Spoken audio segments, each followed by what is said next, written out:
War doesn't care about your morals. It doesn't pause because you feel uncomfortable. It doesn't stop because you refuse to look at your portfolio. The truth is simple. You not profiting doesn't stop war, but it can leave your family exposed. Be real with yourself. If everything collapsed tomorrow, if conflicts reached your doorstep, do you have the financial power to move your family instantly? Or will you be hoping the world suddenly becomes fair? Because history shows you something very different. Look at Lockheed Martin. During the wars in Iraq and Afghanistan, they didn't slow down. They scaled. Government contracts surged. Demand increased. Missile systems, aircraft, defense tech, all of it expanded. And while the average person debated morality, they built dominance in a system that was already in motion. Did you not investing stop wars? Did it stop their growth?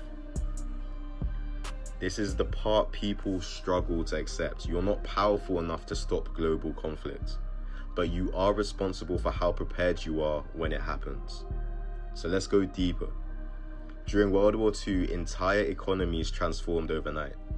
Look at Boeing. Before the war, they were struggling with limited production and an uncertain future. Then war came. They pivoted aggressively into bomber production, mass manufacturing, military contracts, and then scale. By the end of the war, they weren't just surviving. They had positioned themselves as a global aerospace powerhouse for decades to come. So let me ask you again, was their growth moral or was their response strategic? Because those are two completely different conversations. And here's where most men fail. They sit there watching the news, arguing online, emotionally reacting to things they cannot control, while other men are asking one question: where is the leverage? And understand this clearly, money is not just luxury, money is mobility, money is options, money is escape when others are stuck. Look at OPEC during global conflicts. Every time instability hits the Middle East, what happens? Oil prices spike, supply tightens, and nations that control energy, they gain power instantly. That's not opinion, that's pattern. So the real question isn't, should you profit from war? The real question is, are you positioning yourself to survive reality? Because here's the truth no one wants to admit.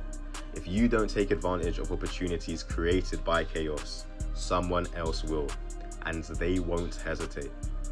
This is where you separate emotion from strategy. I'm not telling you to celebrate war. I'm not telling you to ignore suffering. I'm telling you to understand power dynamics. Because the man who can generate wealth in uncertain times is the man who can relocate his family without hesitation, provide when systems collapse, create safety when others panic. Let's bring it back to identity. A king doesn't sit and complain about storms. He builds a fortress before they arrive. And right now, most people are doing the opposite. They're consuming fear, tracking headlines, feeling important because they are aware. But awareness without action is weakness disguised as intelligence. So I'll leave you with this.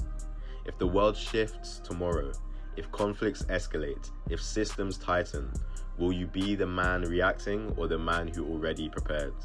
Because the game is simple. Get money, take care of your family, repeat. Get money, take care of your family, repeat. Get money, take care of your family, repeat. Not once, not when it's convenient, relentlessly. And when you reach a position of real power, then you can influence the world. Then you can make an impact. Then you can play a bigger game. But until then, stop watching, stop debating, stop pretending like you can control global events. Stop pretending like your opinion matters. And start asking the only question that matters. How do I position myself to win no matter what happens?